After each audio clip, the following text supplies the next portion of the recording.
Hello again, everybody, and welcome back to the Accelerator with Michael Conniff. That's me. We are home to entrepreneurs, startups, and founders, connecting with VCs, angels, family offices, investment firms, and all of the above. Today, I first want to say we do not make recommendations to buy. Do your own research.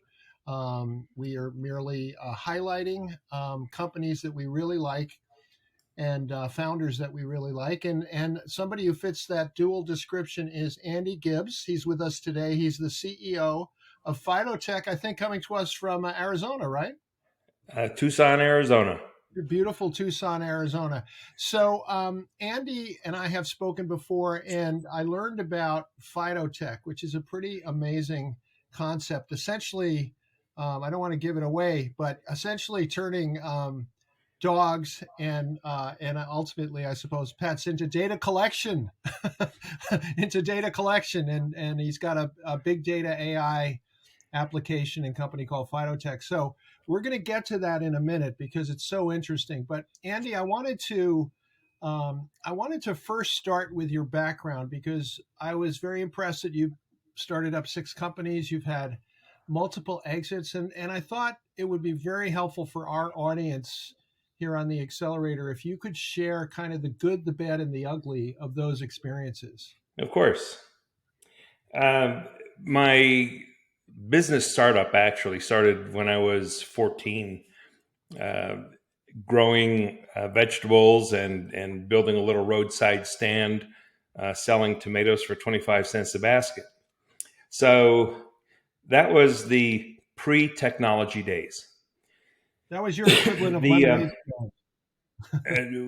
Actually, I did have a lemonade stand. We had contractors that were putting in a new pipeline in front of the house, and it was 4 or 5 days worth of work. And I asked Mom to help me put together a lemonade stand and a little card table and selling lemonade. So the proverbial entrepreneurial lemonade stand in the very early days. Not surprised to hear that at all. So as far as technology goes, my first technology startup was a company called Telecom Industries. That was Silicon Valley. I met with an engineer while I was working at National Semiconductor in Silicon Valley. And he had an idea to start a home satellite television company. You remember the big dishes, the 10-foot diameter dishes? I used to write about them back in, this would have been in the very early 80s or late 70s, so long time ago. Yeah, it was 79 that we put that together. And we rented a second floor loft from his cousin in San Jose and literally built the facility, put up walls, put down a floor, and started designing and ultimately manufacturing home satellite receivers, the actual electronics that connected to the antenna. That company died. So that was after 2 years or so. Why did it die? Because I remember this very well. Before, just to set the table here, at that time we certainly had cable television in a lot of America, but there was really satellite. HBO was the first to go on a satellite, and then Turner. But basically, there was no easy way to get access to all the programming that was being beamed on satellites. So this was a way to kind of, circumvent that problem. And I'm curious as to why it failed at that time. A number of reasons. One, which is like the death knell for any startup, inability to raise cash. There we go. So we were trying to raise investment at the time. And the venture capital industry was much different back then. You would be introduced to a VC, you would sit down at lunch, you would scratch out your business plan. And this was way before pitch decks, where you'd have a 15, 20, 25 page business plan. uh, and we couldn't pull together the cash. Mm-hmm. So that was the primary reason, and kind of a secondary reason. The and we have to take a look at talent and where you need to be slotted in your startup. Mm. And there are very few, and I haven't looked at statistics, but there are very few technology based CEOs. Most of the CEOs are more visionary. If we look at Apple, we have the visionary Steve Jobs, and we have the technology Steve Woz. And the somebody who is steeped in technology typically has a technology myopia versus a visionary approach to the market. A great example. I just have to jump in because I'm watching the Elizabeth Holmes story on Hulu, the Theranos story, and there was a visionary CEO with no technology person apparently because nothing worked. Nothing worked. So that's a great example of it. It's called The Dropout. If anyone, I really recommend it. Really Yes. terrific show. And a visionary person who is the real evangelist for the company can raise cash, Mm. but you do have to have substance behind it. So Mhm. I think it was uh, the desire of the chief technology guy to be the CEO with an iron fist, Mm. and that inability to pivot to the correct slot in the company operationally was the second reason. So that company failed, and that was my first real tech startup. So the failure taught me a lot about really understanding co-founders, the right person in the right slot, and the need for cash. Mm-hmm. So there were at the same time I was also doing architectural design. Designed 100 houses Wow. in the Bay Area, a number of shopping centers, shopping center in Los Gatos. Were you actually an architect? My degree is in architectural engineering Okay. with a mechanical engineering minor, essentially. Mm-hmm. So I was doing mechanical engineering, electromechanical engineering, and architectural engineering. So I was designing houses to electronic equipment. So that kept me afloat until the next company, which manufactured, it designed and patented uh, the first anti-AIDS syringe. So they were auto-retracting syringes. Mm-hmm. So I have patents on those syringes, and I figured at that point the AIDS epidemic was out of control. People were getting stuck through trash bags in hospitals, and I said, well, there needs to be kind of some social good here. So I'll design a syringe that auto retracts with one hand, so you can do the injection, and when you finish the injection, the syringe turns inside out, pulls the needle in, and there's nothing exposed. Mm. And I pitched that to uh, the three big syringe manufacturers. Yes, it would take some engineering, it would take some retooling. However, it actually reduced the plastic content in a syringe, and in volume, it would have actually been cheaper to manufacture than the traditional syringes. And I received 3 denial letters. No, we're not interested. So I scratched my head on that one. Put tens of thousands of dollars into that development, and that went nowhere. Mm. So lesson number 2: make sure there is a market before you do your inventing.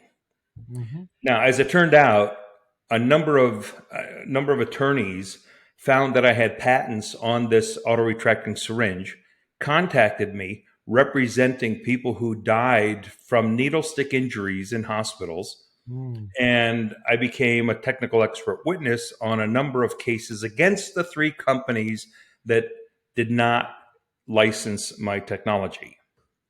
That's one So way to that's one way to monetize. it's not the way I wanted to monetize. Right, right, of course. Because at the end of the day, the beneficiaries never received an auto retracting syringe. Hmm. And still to this day, even though it has 300, 400 citations against that patent with patents since then, nothing has happened. Wow. Number four, or number Oh, three, number three, yeah. number three was a company called Trumpeter Electronics. And I designed and manufactured high density surface mounted connectors for PC boards, specifically for the disk drive industry. So these were very high density connectors. And at the time, connectors were expensive. They had plastic cases that would hold all these 50 pins, all of these little pins. And they were big because you had this plastic housing. So I designed and patented the connectors that would actually solder right onto the PC board. Hmm. And you're familiar with the uh, what I call a zip strip on a lot of baggy boxes. There's a little tab that you can rip off, Yeah. and it was very similar to that. So I spent $35,000 for my first machine to actually manufacture these. Uh, Department of Defense was the first customer, and the military came on very strong. I could never get them really into the disk drive companies of the mid 80s. And very quickly, by 89, the disk drives had shrunk so much that even my connectors were too big. So, Oh. lesson number Mhm. three, understand the technology trajectory Yeah. because you can be obsoleted out of a market very quickly. So that lasted 3 years. I broke even, but shut the business down.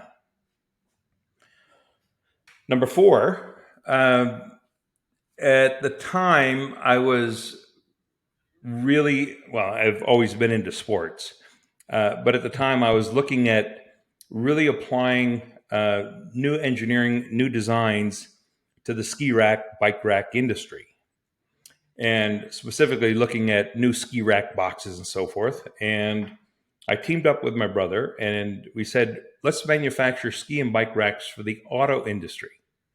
Now, there were Oh. aftermarket products, tons of aftermarket products. You can go down to your local bike shop and buy a bike rack. At the time, and this was in the 90s, uh, there were no such things as sport utility vehicles. There were trucks, there were Jeeps, and there were cars and station wagons. Hmm. But we saw this SUV market, and at the time they weren't called SUV, they were crossover. And we said, let's design some OEM products that we can sell that are really functional, because the ski racks and bike racks that the auto companies were selling were absolute junk. A serious cyclist, and at the time, snowboards were just evolving, and Hmm. none of the automotive ski racks would accommodate snowboards.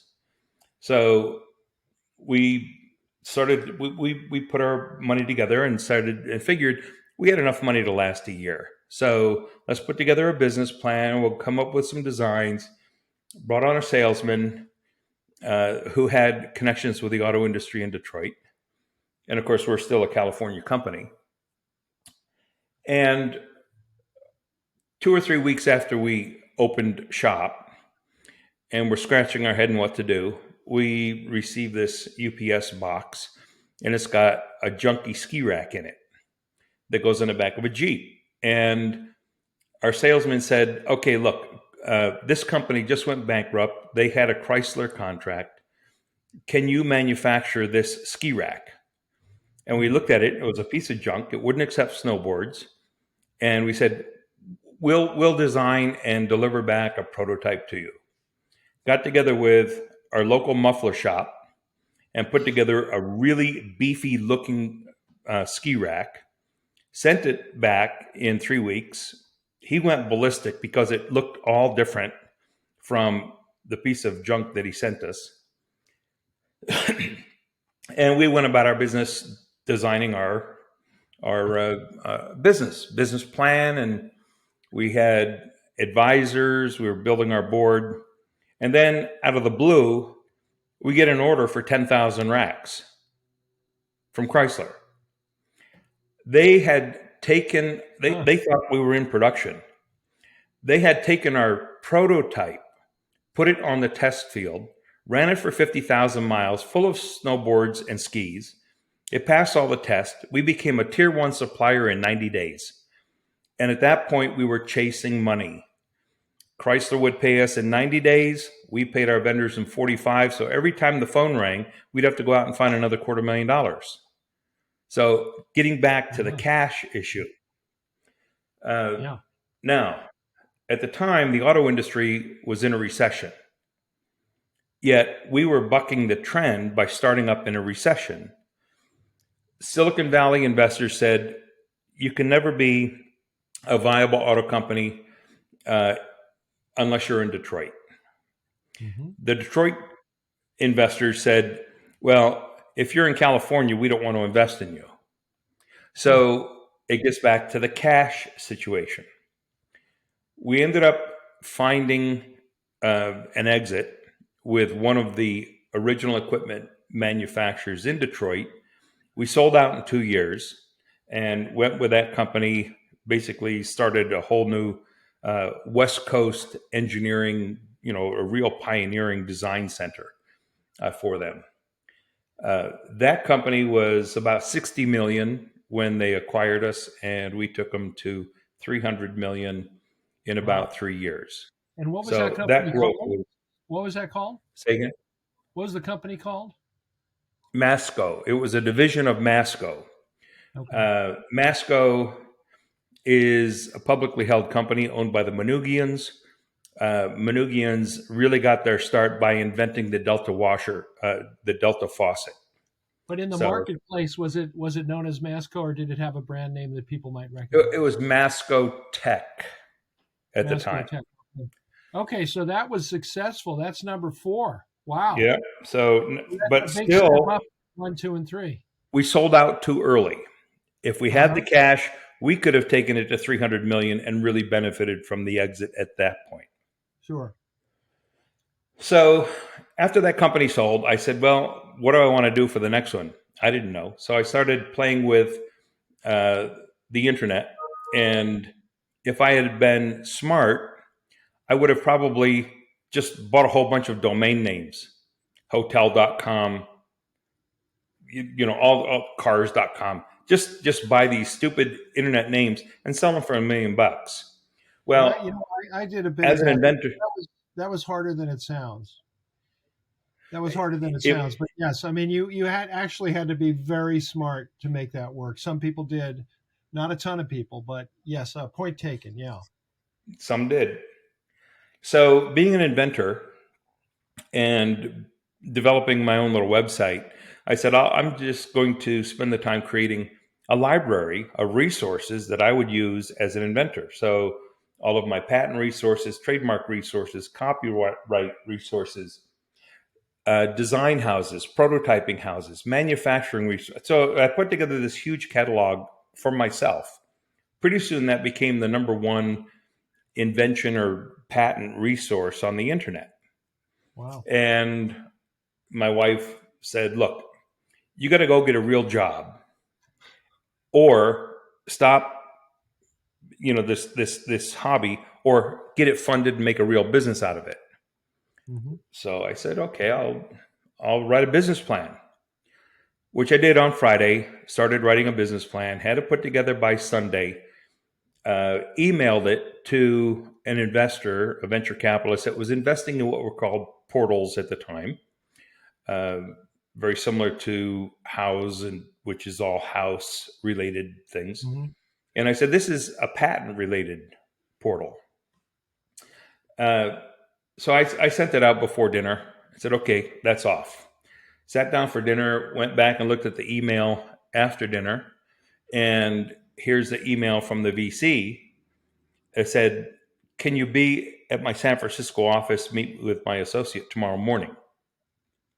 So I did, drove to San Francisco, which was at the time 3 hours, sat down for a half an hour meeting, drove 3 hours back, and had a term sheet the next day, and we closed in 3 weeks. Wow. Just in time for the dot-com crash. I know all about that.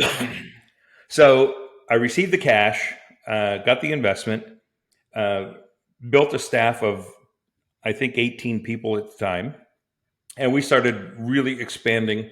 So this was February. April was a crash, and I said, I've got to make some adjustments. So it was time to really figure out where we were going. I laid off half my staff, figured we had 18 months of cash now that we could move forward before our next round of financing, which never came because portals by that time were dead. Pets.com was one of them that ended up dying. That was another portal. So venture capitalists kind of move with the tide. If the tide moves away from portals, all the venture capitalists move away from portals, whether or not it's a good business still. Mm-hmm. So that I really ground through. Everybody was saying, look, pull the plug. Tell the venture capitalist, come collect your assets, walk away. It's not my attitude. I'm a fighter. And I don't like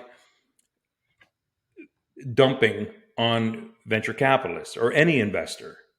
I have a responsibility to the stakeholders. So I decided to gut it through.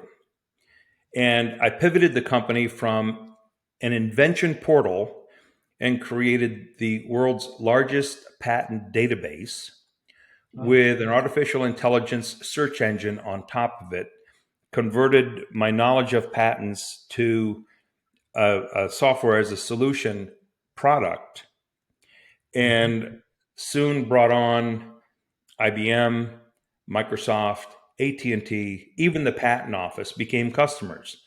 And these were $100,000 a year and up customers to access my patent database versus their own patent databases.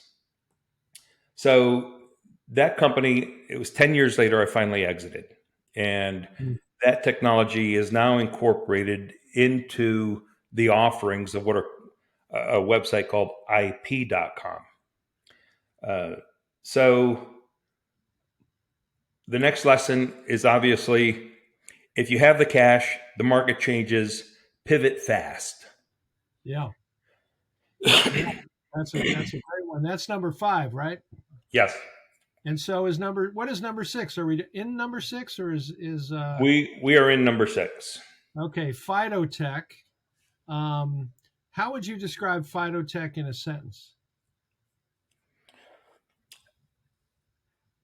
We collect data. We acquire dog data, convert that to dog behaviors, understand dog wants and needs, and connect the dog with the products, the foods, the veterinary care that they need. And ultimately convert that behavior, the artificial intelligence determined behavior, into human voice played through a smart speaker in the home. So the dog can now communicate with their pet parents. Hey, mom and dad, I like the beef flavored food that I have now much better than the chicken food last week. Or mom and dad, I'm really feeling sick today. My left hip is hurting. Can you call the doctor? So it's that level of understanding of dog behavior and extracting uh, dog data and converting that to actionable information for the veterinarian and for the pet parent. Okay, so what I should have said is one sentence, no commas, no semicolons. Uh, that was quite a sentence, but I have it for you. I have the tagline. I have the tagline, free of charge. I'm ready. I have pen. I'm ready. Dog's best friend.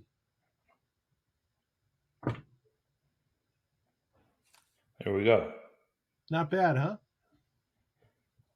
It's yeah, no, but I mean, it's amazing. What you just described is incredible. So here's the question: How? And you're a patient man. I must say that you are willing to take the time it takes to make pretty complicated stuff happen. So this is pretty complicated. I mean, this is kind of unprecedented in a lot of ways. So how far along are you, and how close are you to like getting this into the market?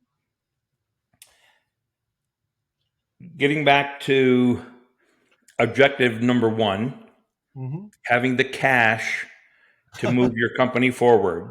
Yeah. We're in the middle of a fundraise right now. And I believe the fundraise is going to be successful. We have a lot of interest now coming out of the woodwork from investors. I'm not sure if you know that in 2020 and 2021, venture capitalists invested in approximately 50 pet-related startups to the tune of almost $2 billion I in did not startup know cash in the that. pet industry. Since I've met you, I've So started to learn these things. It's a big business. these are pretty phenomenal investment numbers, and still none of those companies or none of those investments come close to what we're doing. But back to your question, if we're successful in this current fundraise, we're about a year from market. And what is the raise? What's the valuation, and what are you looking for now? And is this a pre-seed? Is this a Series A? What is it? I under SEC guidelines, I can't give specifics out, but we're doing a Series A raise. Okay. Okay. But valuations and dollar figures, unless it's an accredited investor, then I can disclose that directly to an accredited investor. And what does your team look like right now? Oh, we got a great team, and actually, it will be expanding here very, very quickly, like next week. My CFO is a 30 plus year veteran in the startup industry, a number of startups and exits, and mentored a great number of companies in the startup mode. And he really understands managing the cash. So, first is to get the cash, second is to manage it. And managing it well means robbing from Peter to pay Paul. If you have to, move one part of the company operations accelerated and slow down something else, but really doing intelligent cash management. Hmm. My chief data scientist, PhD, has been in business intelligence, artificial intelligence for, again, almost 30 years. Half of that time was in the university environment.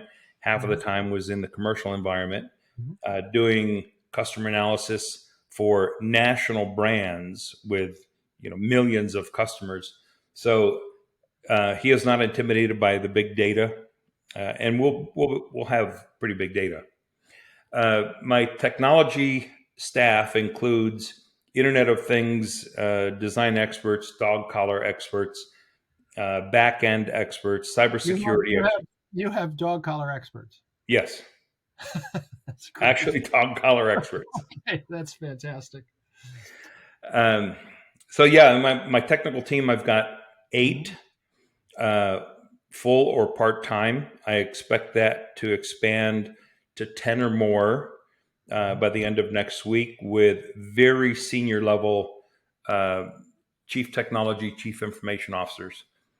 to finalize building out our front end and back end. As you said, it's a very complicated Right. technology infrastructure. Let's try to simplify it just so there can be some understanding of the basic idea here. So, Fido comes home.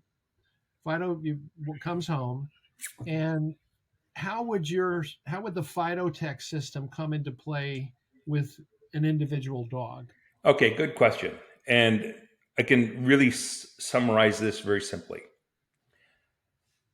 Your dog's running around the house. He has a collar on, or she. That collar is, or they. Don't or forget. they. Just kidding. Go ahead. The collar has a sensor in it, very similar to drone sensors that have multiple axis understanding of where the dog is, how the dog is moving, is he jumping, walking, eating, drinking. So all of that information is derived from the collar data. Then we have a food bowl and a water bowl. That measures the amount of water that they consume, the amount of food that they consume, the amount of food that you even need to put into the bowl, because it does calorie counting based on the food. So now the mystery is gone in how much to feed your dog. What about We know treats? They would sort of fall outside of the bowl category. they would fall outside of the bowl. However, the app is a persistent communication app with the pet owner. And it will pop up a question: have you given any treats? We know what treats you're giving. We know how many calories are in those treats. So And treats are the big violator. The data can be added by the owner. Yes. Yeah. Okay. Then all of that information, we're managing the dog. We know what food the dog likes based on consumption rates, which is the classic food company test when they're testing a new food taste, a new food brand. Do they like the old food better or new food better? And that's based on how quickly they gobble it up. So we can derive so much behavioral information from the big data without the pet owner having to think about it. And we just deliver the information back to them. Your dog likes beef. We know your dog likes beef. We're not a beef pet food manufacturer trying to convince you that the dog likes beef. The data says your dog likes beef better than lamb. So being a pet parent, you want to buy the best food that your dog likes. I mean, they're your kid. We understand the local environmental temperature. If you're in Las Vegas in the middle of summer and you're getting ready to take your dog for a walk, we send an alert that says, put the booties on your dog today. The tarmac is going to be 200 degrees. Wow. So we become like a surrogate parent, helping you have your dog live happier, healthier, and longer. And all of this is done in the background. And it all can connect to Alexa. That's where the voice comes in, for example. But how do you make your money in this business? Speaking of cash, how do you make your cash? So you have hundreds of thousands of Amazon affiliates. Mm-hmm. And they market their Amazon products, or they market links to Amazon products, and they get paid a commission. So our revenue is generated by a commission on the products we recommend, and tying into a data based on the data. Based on the data. Right. So it's not just like you're recommending this because you're getting an affiliate fee or something. You're recommending it based on what the dog is, quote unquote, telling you. Exactly. And we will tie into an API, which is basically a pipe to a retailer's 50,000 pet products. And part of our data analysis in the back end is matching the data on all of those 50,000 products to different types of dogs. For instance, a puppy food has a higher protein content than an adult food. So we know when a puppy transitions from puppy to adult, we will automatically change puppy food recommendations to adult food recommendations. And parents don't know when their puppy makes a transition. A Great Dane will do it in 6 months. A dachshund may take 18 months to make that transition. So, based on the breed, based on the dog's activities, based on the environmental conditions, all of those dynamics drive our food recommendations, our treat recommendations, our garments, our all the services. So everything is 100% curated for each individual dog. And I want to just point out a couple numbers you shared with me: 77 million dogs in the country, um, 250 million adults with dogs, over 70 million kids with dogs or responsibility for dogs. You see the dog as the customer, and you said there's a $300 million ad spend for dog and dog related products. And that probably doesn't even include like veterinarians and medicine and, prescribed medicine and such. But No, it's that's primarily the pet food manufacturers of $300 million in ad spend. So tell me your timetable, because we've gone a little over time here, but it's we could talk all day because we love dogs. I got to ask you, what kind of dog do you have? Heinz 57. Roland is a rescue dog, Yeah. and he was actually the genesis for Phytotech. My wife hollered in one day and said, Roland is out of water. Can't you make me a smart water bowl? And I said, yeah, and that was it. I mean, 6 weeks later, I had the first 7 patents filed on a full smart dog home that included smart water bowl, food bowl, collar, the back end. So it's thinking really out of the box. And he was the genesis. That's fantastic.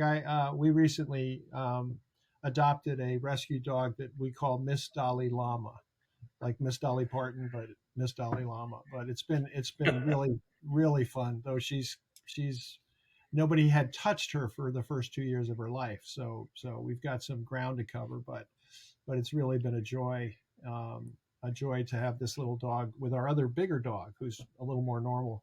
Um, but let me just finally say, so when can people start to sign up for Phytotech? What's your prediction? What's your timetable? And I assume We're it's going to be subscription, right? Subscription basis. Yes, it is. Okay. Very similar to Amazon Prime.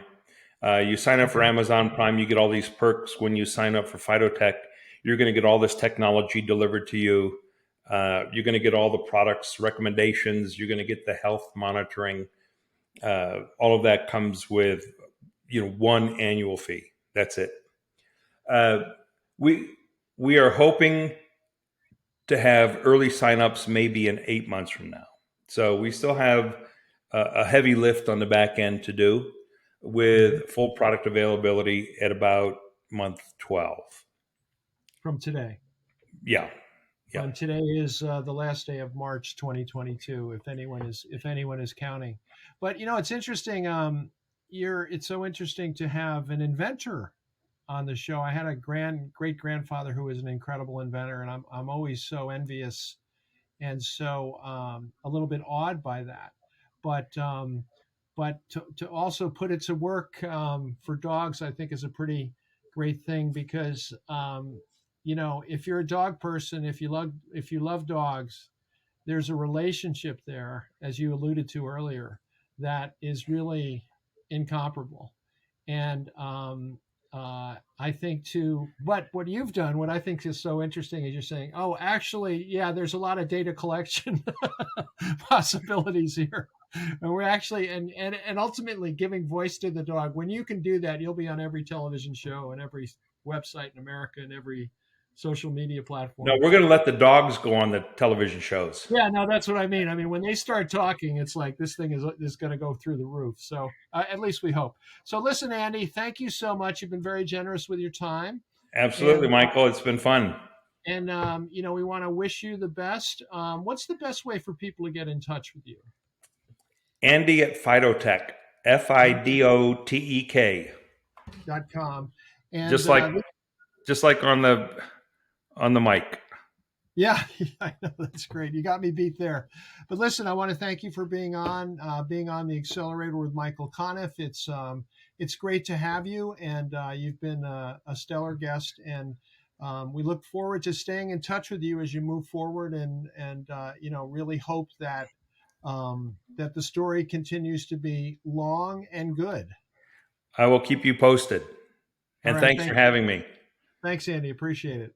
Been fun.